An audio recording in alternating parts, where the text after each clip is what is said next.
Сіздерме, мен номер 19-шы орта мектеп 1А сынып оқушысымын. Отан отбасыдан басталады демекші, оның бір кішкентай бөлшесі отбасы.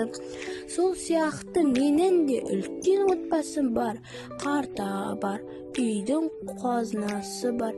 Демекші, менің де атам бар.